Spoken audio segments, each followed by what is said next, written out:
तर लातूर शहरातही नीट पेपरफुटी प्रकरणाच्या तपासाला वेग आलेला असून सीबीआयचं पथक आता तिसऱ्या डॉक्टरांच्या चौकशीसाठी दाखल झालंय। जुना औसा रोड परिसरातल्या एका BAMS डॉक्टरांच्या हॉस्पिटलमध्ये सीबीआय अधिकारी पोहोचले असून संबंधित डॉक्टरांची कागदपत्रे आणि संपर्कांची पडताळणी सुरू असल्याची माहिती समोर येते। यापूर्वी लातूरमधल्या 2 डॉक्टरांची चौकशी करण्यात आली होती। त्या चौकशीनंतर तपास यंत्रणांना काही महत्त्वाचे धागेदोरे मिळाल्याचा संशय व्यक्त होतोय। याचा आढावा घेतलेला आहे आमच्या प्रतिनिधींनी, आपण पाहूयात।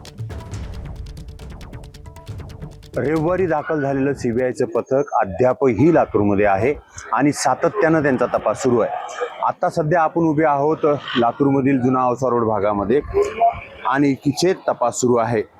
तिसऱ्या डॉक्टरची चौकशीसाठी सीबीआयचं पथक दाखल झालेलं आहे।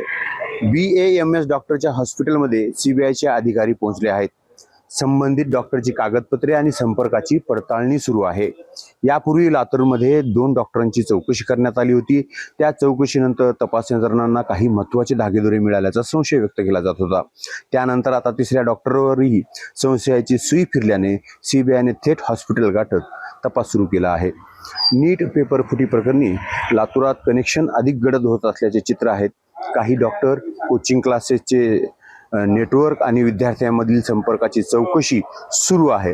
सीबीआयनं या पद्धतीने चौकशी सुरू केलेली आहे आणि त्यामुळे लातूरमध्ये मोठी खळबळ निर्माण झालेली आहे। याचं कारण असं आहे की या तपासामध्ये एक तर कोचिंग क्लासेसचे नेटवर्क समोर येत आहे आणि त्याचबरोबर डॉक्टरांचं कनेक्शनही समोर येत आहे आणि यामुळेच याकडे पाहण्याचा दृष्टिकोन बदलत चाललेला आहे। सीबीआयचे अधिकारी सातत्यानं तपास करत आहेत आणि यांचं नेटवर्क कुठे कुठे आहे याचा मागावा घेताना दिसत आहेत।